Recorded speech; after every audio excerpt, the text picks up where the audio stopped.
Find someone else to play your games.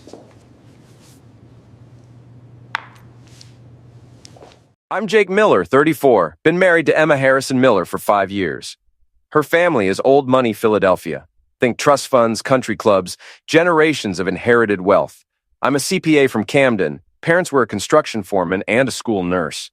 Should have seen the red flags from day one, but love makes you blind to a lot of crap. Emma's family is like watching a train wreck in slow motion.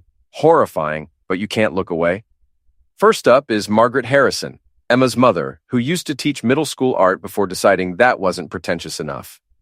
Now she owns the Harrison Gallery in Rittenhouse Square, where she sells overpriced paintings to other rich people who think dropping $5,000 on what looks like a toddler's finger painting makes them cultured. Margaret has this way of looking at me like I'm a stain on her Persian rug. Not quite disgusted enough to acknowledge it directly, but definitely planning to have me professionally cleaned out of existence. Then there's Sophia, Emma's younger sister, 28, who's never worked a day in her life unless you count influencing people to buy expensive skincare products she gets for free. She's engaged to Connor Wellington. Yes, those Wellingtons with the real estate empire older than the city itself. Connor's the type of guy who wears boat shoes year-round and calls everyone chief, but he's actually decent, which makes him an anomaly in this social circle. Me? I'm just Jake Miller, financial consultant from Camden, son of blue-collar parents who worked their A's off to put me through college. I work hard, pay my bills, and somehow thought being a decent human being would earn some basic respect from my wife's family. Yeah, I know. What was I thinking? When Emma and I first met at some nonprofit fundraiser that probably existed solely to make rich people feel better about themselves, she seemed different. She ordered this ridiculously complicated coffee: oat milk cortado with Madagascar vanilla and a dash of Ceylon cinnamon. No foam. When the barista looked confused, I stepped in and helped translate. She laughed, and for a moment she seemed real, human. Not like the porcelain doll she'd become around her family. Those early days were good. We'd grab cheesesteaks at hole-in-the-wall places in South Philly, walk along the Delaware River, and she'd actually listen when I talked about maybe starting my own consulting firm someday. She'd roll her eyes when I made jokes about her fancy friends, but it was playful, not cruel. I thought I'd found someone who could see past all the social BS that seems to consume everyone in this city. Then I met her family, and everything changed faster than Pennsylvania weather. Suddenly, my stable, respectable job wasn't impressive. It was adequate, I suppose. My apartment in Fishtown wasn't cozy. It was quaint, which is rich people speak for embarrassingly small. My friends weren't down to earth. They were colorful characters, like I was running a traveling circus instead of having normal human relationships. The worst part was watching Emma change. At first, it was subtle suggestions about wearing different clothes to family dinners, nothing major, just something a little more polished. Then it was my hair. Apparently, my regular barber wasn't sophisticated enough, so she booked me at some salon where they charged more for a haircut than I used to spend on groceries in a month. Before long, I was getting critiqued on everything from my handshake to the way I pronounced certain words. But I kept telling myself it was temporary growing pains. That once we got married, once I proved I was committed to being part of their world, things would get better. I was like a guy standing in a house that's clearly on fire, insisting the smoke alarm must be malfunctioning because surely everything's fine, right? The wedding was our first real taste of what married life would be like, and it was about as fun as a root canal performed by a blindfolded dentist. Margaret took over every single decision. Flowers, menu, guest list, everything. When I suggested inviting my college buddies, she got this look like I'd proposed holding the ceremony at Hooters. Perhaps we should keep it intimate, she said, which translated to, your friends aren't welcome in our sacred temple of pretension. Emma just sat there through all of it, nodding along like a bobblehead doll. When I tried to talk to her about it later, she'd get defensive. My mother just wants everything to be perfect, she'd say. This is important to her. What about what was important to me? What about what was important to us as a couple? Apparently, those weren't questions we were allowed to ask. After the wedding, we moved into a nice house in Society Hill. Well, I should say I moved us into a nice house since my name was the only one on the mortgage. Emma didn't work anymore. She'd quit her nonprofit job to focus on being a wife, which apparently meant planning elaborate dinner parties for her mother's friends and spending her days at yoga classes and boutique shopping. I kept working, bringing in steady income, handling all the finances, maintaining the house, and trying to be the husband I thought she wanted. But nothing I did was ever quite right. If I worked late, I wasn't prioritizing our marriage. If I came home early, I was being clingy. If I suggested a quiet evening at home, I was being boring. If I planned something fun, it wasn't the right kind of fun for people like us. The weekly family dinners became torture sessions disguised as quality time. Every Sunday, we'd sit around Margaret's dining room table while she held court, discussing art exhibitions I'd never heard of, name-dropping people I'd never meet, and making subtle digs about everything from my career prospects to my table manners. Sophia would chime in with her own little barbs, usually about how Connor was doing such important work in real estate development while I just handled regular people's money. Emma would occasionally throw me a bone, mentioning some small success at work or defending me when the attacks got too obvious. But she never stood up to them, never told them to back off, never made it clear that disrespecting her husband was unacceptable. Instead, she'd pull me aside later and ask me to try to fit in better or make more of an effort with Mother. That's when I started to realize the truth I'd been avoiding. I wasn't Emma's partner. I was her project, her fixer-upper husband who just needed the right renovations to become acceptable to her family. And no matter how many improvements I made, there would always be something else wrong with me, something else that needed changing. Fast forward to last weekend. Sophia's engagement party at the Philadelphia Museum of Art. They'd rented out the entire Renaissance wing because nothing says we're better than everyone else, like making a museum your private party venue. The place was transformed into something that looked like it belonged in a fairy tale, if fairy tales were written exclusively for people with trust funds. I'd spent more time getting ready for this party than I had for my own wedding, standing in front of my closet like I was selecting armor for battle. My navy suit hung there like a symbol of everything I was trying to be, but would never actually become in their eyes. Emma was in the bathroom for over an hour. The bigger the audience of rich people, the longer the preparation time. Walking into that museum felt like stepping onto the set of some reality show where the only rule was see how long the middle-class guy can survive before he completely loses his crap. The lobby was buzzing with the kind of energy you only get when you put a bunch of wealthy people in one place and tell them they're celebrating something important. The reception area had been transformed with flowers everywhere, not just any flowers, but elaborate arrangements that probably cost more than most people's monthly rent.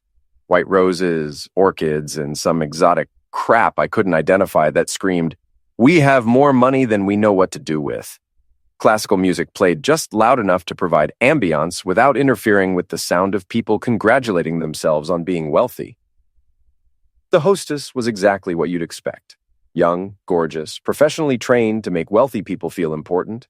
Her dress probably cost more than I made in a week. "Good evening," she said as we approached. "Welcome to the Wellington Harrison engagement celebration." Emma stepped forward with lifetime confidence. "Emma Miller," she said, and I noticed she didn't bother introducing me. The hostess checked her tablet efficiently. "Of course, Mrs. Miller, we're so delighted to have you here. Your table is in the VIP section, naturally. VIP section, because apparently even engagement parties needed different levels of importance." The hostess handed Emma an elegant card, then her eyes shifted to me with that brief moment of uncertainty, like she was trying to figure out exactly where I fit. "And you are?" she asked, her smile still professional, but perhaps a fraction less warm. "Jake Miller," I said, extending my hand like a normal human being. "Emma's husband." She glanced down at her tablet, then back up at me, then down again. Her smile flickered like a light bulb that wasn't sure if it wanted to stay on. "I'm sorry, Mr. Miller," she said, and I could hear something in her voice that I didn't like. "I don't see your name on our VIP section list." The words hit me like a punch to the gut. "There might be some mistake," I said, though I had a sinking feeling there wasn't a mistake at all. Emma turned to look at me, and I saw something in her eyes that made my blood run cold. It wasn't surprise or confusion. It was something that looked almost like satisfaction. "Oh," she said, her voice sweet as honey but sharp as a knife. "Didn't I tell you?" "Tell me what?" I asked, though I was pretty sure I didn't want to know. "This part of the evening is for family only," she said, like she was explaining something obvious to a child. "You know, the VIP reception, the intimate part before the main party starts? Family only?" Family only. I was her husband. I was family, or at least I thought I was. "What exactly does that mean?" I asked, feeling the answer settling in my stomach like a stone. Emma's smile got wider and she leaned closer, close enough that I could smell her expensive perfume. "It means this part is for real family," she said, her voice so quiet only I could hear it. "You can join the general guests for the main reception." Real family. The hostess was still standing there, trying to look professionally neutral while clearly enjoying the drama. Other guests were starting to notice our conversation, and I could feel their eyes on us like spotlights. I was becoming the entertainment. "Are you serious right now?" I asked, though I could tell from Emma's expression that she was dead serious. "It's nothing personal, Jake," she said, though everything about her tone suggested it was extremely personal. "It's just how these things work. The family has their private time, and then everyone joins together for the main celebration. Nothing personal. Because publicly excluding your husband from the family portion of your sister's engagement party was just standard operating procedure." The hostess gestured toward what looked like a smaller, less elegant section of the museum. "Mr. Miller, you're welcome to join our general reception area. There's lovely cocktail service, and you'll be able to join the main celebration once it begins." The general reception area, like I was some kind of second-class citizen who needed to be quarantined until the important people were ready to mingle with the commoners. Emma was still smiling at me, and there was something in her expression I'd never seen before. Like she was enjoying this, like she'd been planning this moment and was savoring every second of my humiliation. "I'll see you later, honey," she said, reaching up to pat my cheek in a gesture that looked affectionate but felt condescending as hell. "Try to have fun." People were definitely staring now. I could feel their eyes on me, hear the whispered conversations. Who is that man? Why isn't he with his wife? How embarrassing.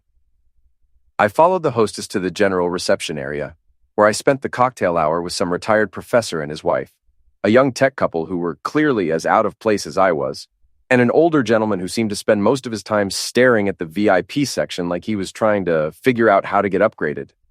From where I was sitting, I had a perfect view of the family table. I could see Emma holding court with her mother and sister, all three looking like they'd stepped out of a magazine about women who lunch. Margaret was in her element, gesturing dramatically as she told what was probably some story about her latest gallery acquisition. Sophia was practically glowing, her massive engagement ring catching the light, and Connor looked like the perfect preppy Prince Charming. Emma looked absolutely radiant, more relaxed and joyful than she had in our own living room in years. The irony wasn't lost on me that she looked happier sitting 30 feet away from me than she had living with me. Then dinner service began with all the pomp you'd expect from an event that probably cost more than most people's annual salary. An army of servers appeared, moving with synchronized precision, carrying silver trays through the room like they were performing an elaborate dance. At the family table, servers placed elegant appetizers at every seat, little works of art on expensive china, fancy seafood arrangements with microgreens and sauce drizzled in patterns that probably had names I couldn't pronounce. Everyone was getting served simultaneously, like a well-oiled machine designed to deliver overpriced food to overpriced people. But when the servers reached my table, something strange happened. They placed appetizers in front of everyone except me. The professor got his fancy seafood thing, the tech couple got theirs, even the business partner guy got his little plate of pretentious food art. But when the server reached my seat, he just kept walking. At first I thought it was a mistake, but after watching everyone else start eating while my place setting remained conspicuously empty, I flagged down a passing server, a young guy who looked like he was working his way through college. "Excuse me," I said, keeping my voice polite. "I think there might have been a mistake. I didn't receive an appetizer." The server looked genuinely confused, checking his mental notes. Then something shifted in his expression. Recognition, maybe understanding, not the good kind. "I'm sorry, sir," he said, and he really did look sorry. "My instructions were specifically not to serve you this evening, not to serve me. Not we ran out or there was a mix-up. My instructions were not to serve you like I was some unwelcome pest who needed to be managed rather than fed."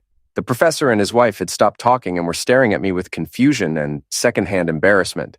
The tech couple exchanged glances that clearly said, "What the hell is going on here?" "I'm sorry," I said to the server, my voice getting tighter, "but there must be some mistake. I'm Jake Miller. I'm married to Emma Miller, the bride's sister." The server's face went through a series of expressions: confusion, recognition, pity, and finally resignation. "Sir, I was told very specifically by the event coordinator that you were not to be served dinner this evening. I'm really sorry, but those are my instructions. Those are my instructions. Someone, and I had a pretty good idea who, had specifically told the catering staff not to feed me at a family event where I was supposed to be family. I looked across the room toward the VIP section, and that's when I saw her. Emma was looking directly at me, and the expression on her face made everything clear. She wasn't confused or concerned. She was smiling, not big or obvious, but a small, satisfied curve of her lips that told me everything I needed to know. This wasn't a mistake. This wasn't an oversight. This was planned, deliberate, and personal. She leaned over to Margaret and whispered something, and both women glanced in my direction with expressions that could only be described as amused, like they were watching a particularly entertaining episode of their favorite reality show. Course after course kept arriving for everyone else. Some kind of soup that looked like it had been crafted by someone with a degree in food architecture, followed by what I assumed was the main course. Increasingly complex arrangements of meat and vegetables appearing on everyone's plates except mine. The professor's wife leaned over and whispered, "Would you like some of mine? I always order too much anyway." Her kindness almost broke me. Here was a complete stranger offering to share her food, because my own wife had decided I didn't deserve to eat. "Thank you," I said quietly, "but I think I'm good." I wasn't good. I was the opposite of good. Then the same server came by again, looking even more uncomfortable. "Sir," he said quietly, "I've been asked to inform you that if you'd like to join the family table, you're welcome to do so. But the seating there is also reserved for family dinner service only." Family dinner service only. They'd found a way to make the humiliation worse. I could sit with them, but I still wouldn't be allowed to eat. I'd just be the guy sitting at the fancy table watching everyone else enjoy their expensive meal. I looked across the room at Emma, who was delicately cutting what looked like the world's most expensive piece of fish while engaged in animated conversation with Connor's mother.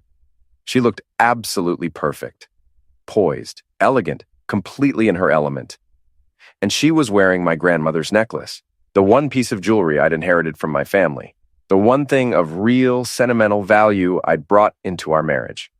She'd asked to borrow it earlier, saying it would go perfectly with her dress, and I'd said yes, because that's what you do when you love someone. You share the things that matter to you.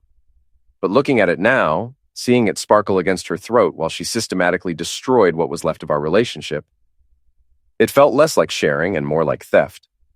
I reached into my jacket pocket and felt the small velvet box I'd been carrying around for the past hour. Earlier, Emma had asked me to hold her ring, some family heirloom from Margaret's side that she'd worn to complement her outfit, but taken off before dinner because it was too bulky for proper dining. I'd slipped it into my pocket without thinking, the way you do when your wife asks you to hold something. But now, sitting there like a ghost at my own family celebration, that ring felt like evidence of all the times I'd been helpful, accommodating, supportive, and considerate while she'd been planning new ways to make me feel like I didn't belong. You know what's funny about breaking points? They don't usually come with dramatic music or slow motion effects like in movies. They're usually quiet, almost anticlimactic moments when something inside you just stops trying, stops hoping, stops giving a damn about consequences. For me, that moment came sitting at table 12, watching my wife smile like she'd just won the lottery while I sat there like a pariah who wasn't worth feeding. I pulled the box out of my pocket and opened it. The ring was beautiful. Some kind of vintage piece with diamonds arranged in an intricate pattern that probably had a fancy name and a price tag to match. It caught the light from the chandeliers and sparkled like a tiny constellation, the kind of jewelry meant to be admired and envied and passed down through generations of people who mattered.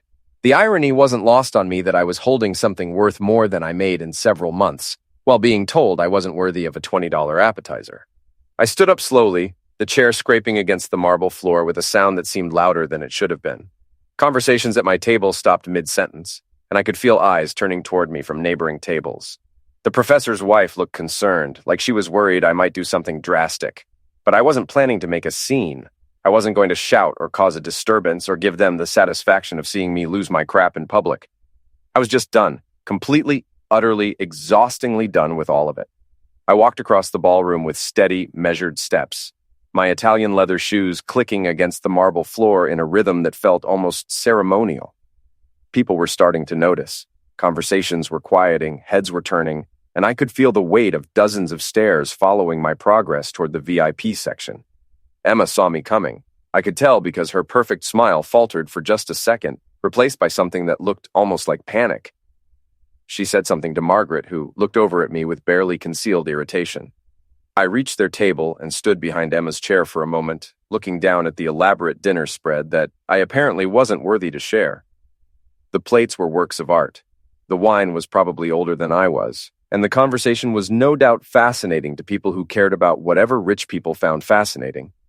Emma turned in her chair to look up at me, and for a split second I saw something in her eyes that might have been fear. "Jake," she said, her voice bright and fake, "what are you doing?" What was I doing? 5 years I'd been trying to earn a place at this table, trying to prove I belonged in this world, trying to convince myself that love would be enough to bridge the gap between who I was and who they wanted me to be. But standing there looking down at my wife wearing my grandmother's necklace, while she systematically excluded me from her life, I realized I'd been asking the wrong question all along. It wasn't, how do I earn my place here? It was, why the hell do I want to be here in the first place? I reached into my pocket and pulled out the ring box. The entire table went quiet. Margaret stopped talking mid-sentence. Sophia's laugh died in her throat. And Connor looked like he was trying to figure out if he should call security. I opened the box and carefully removed the ring, holding it up so it caught the light from the chandeliers. It was beautiful, expensive, and meaningful to people who valued things more than relationships. Then I placed it gently on the pristine white tablecloth, right next to Emma's dinner plate. It made a tiny sound when it touched the table, not dramatic or earth-shattering, just a small click that somehow seemed to echo through the sudden silence that had fallen over the VIP section. "I'm done," I said quietly, my voice calm and steady in a way that surprised even me. The words hung in the air like smoke from a tool that had just been fired. Simple, final, and completely irreversible. Emma's face went through a series of expressions: confusion, disbelief, panic, and finally something that looked like genuine terror. "Jake, wait," she started, but I was already turning away, already walking back toward the exit, already leaving behind the last 5 years of my life like clothes that had never quite fit right. Behind me I could hear chaos beginning, raised voices, scraping chairs, what sounded like Sophia starting to cry, but I didn't look back. I just kept walking, my steps echoing through the ballroom like a countdown to freedom. The silence that followed my little ring-dropping performance was more like platinum, rare, valuable, and absolutely priceless in its ability to make everyone realize they'd just witnessed something spectacular. I'd barely made it 3 steps when all hell broke loose. The first voice I heard was Connor's, and for a guy who usually sounded like he'd learned to speak from watching Downton Abbey, he sounded genuinely pissed off. "What the hell just happened here?" he demanded, his voice rising above what was socially acceptable. Apparently, even elite boarding school training has limits when your fiancé's family starts acting like reality TV characters. "Connor, please let me explain," I heard Emma say, and there was panic in her voice I'd never heard before. "Explain what, exactly?" Connor's voice was getting louder. "Explain why your husband just walked away from your family's table like he was escaping from prison? Explain why he looked like he hadn't eaten anything all evening? Explain why none of you seem particularly surprised by any of this?" That's when Connor's mother, Vivian Wellington, stood up. She was a woman who looked like she'd been carved from marble and dressed by the same people who outfit British royalty. Her voice was crisp and authoritative with the kind of accent that screamed old money. "Are you suggesting that what we just witnessed was some kind of accident?" Vivian said, her voice cutting through the ballroom like a sword. "I want to understand what kind of family treats their son-in-law like an unwelcome guest at their own celebration. Edward, did you see what I saw?" Connor's father, Edward Wellington, looked like he'd been carved from granite. He was standing now, too, his face carrying enough ice to cool the entire ballroom. "I saw a man walk away from his wife's family after being treated like a servant," Edward said, his voice measured but cold. "I saw empty place settings and whispered conversations, and what appeared to be a very deliberate campaign of humiliation. The word humiliation hung in the air like a curse. Around the ballroom, conversations were stopping as people realized something major was happening. Sophia, who had been silent, suddenly burst into ugly, snotty sobs. "This is my engagement party," she wailed. "This is supposed to be the most important night of my life." "Maybe it still can be," Connor said, and there was something in his voice that made everyone freeze. Maybe this is the night you all learn something important about how to treat people with basic human decency. Connor Remington, prep school prince and heir to a real estate fortune, was defending me. If I hadn't been so furious, I might have been touched. "Connor, please," Sophia sobbed, reaching for his hand. "Don't let him ruin everything." But Connor pulled his hand away, sharp and deliberate. "Him?" His voice rising above his usual carefully modulated tone. "He's not the one who ruined anything, Sophia. He's the one who finally had enough dignity to walk away from people who clearly don't deserve him." Vivian looked around the table with disgust, usually reserved for discovering a bug in your soup. "Edward," she said to her husband, "I believe we've seen enough." "Indeed," Edward replied, standing and straightening his jacket with precise movements. "Connor, gather your things. We're leaving." "But the party," Margaret started, her voice weak and desperate. "The party," Vivian interrupted, "is over, at least for anyone with standards." Connor stood up slowly, his face a mask of disappointment and something that looked like grief. He looked down at Sophia, who was still crying, and for a moment I thought he might change his mind. Instead, he reached into his jacket pocket and pulled out a small velvet box, the engagement ring. Sophia's eyes went wide as he placed it on the table, next to the ring I'd left behind. "I'm sorry, Sophia," he said quietly, "but I can't marry into a family that treats people this way. My parents didn't raise me to accept cruelty as normal." The sound Sophia made was inhuman, somewhere between a scream and a howl. But Connor was already walking away, following his parents toward the exit with dignity that money can't buy. As they passed where I was standing, Vivian paused and looked directly at me. "Mr. Miller," she said, her voice formal but not unkind, "you handled that with remarkable restraint. I hope you find the happiness you deserve." And then they were gone, leaving behind a VIP table that looked like the aftermath of a social apocalypse. 2 rings sitting abandoned on white linen, flowers wilting under hot lights, and a family that had just discovered their empire of pretension had been built on quicksand. I walked out into the cool Philadelphia air that hit me like freedom. For the first time in 5 years, I felt like I could finally breathe. I took a cab to Mulligan's Pub in South Philly, spent the night with my old college buddies who knew me when I was just Jake from Camden. We drank beer from bottles, told stories that didn't require cultural references, and nobody once mentioned my net worth or social advancement prospects. It was freaking glorious. 6 months later, Connor had officially called off the engagement, and his family made sure everyone in Philadelphia society knew exactly why. Sophia was a social pariah.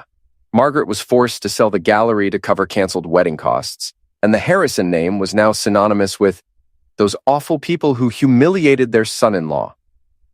Emma showed up at my apartment 3 weeks after that night, looking like she'd been through hell.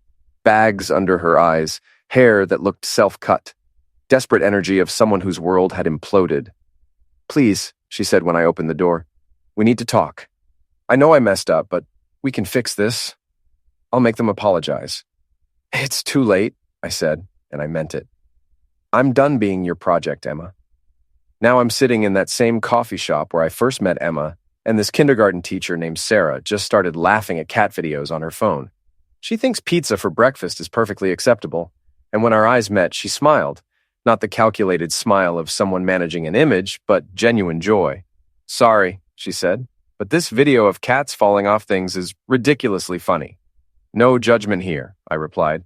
"I once spent an entire afternoon watching penguins slip on ice." We started talking, and for the first time in years, I didn't have to think about whether my conversation topics were sophisticated enough or whether my laugh was too loud.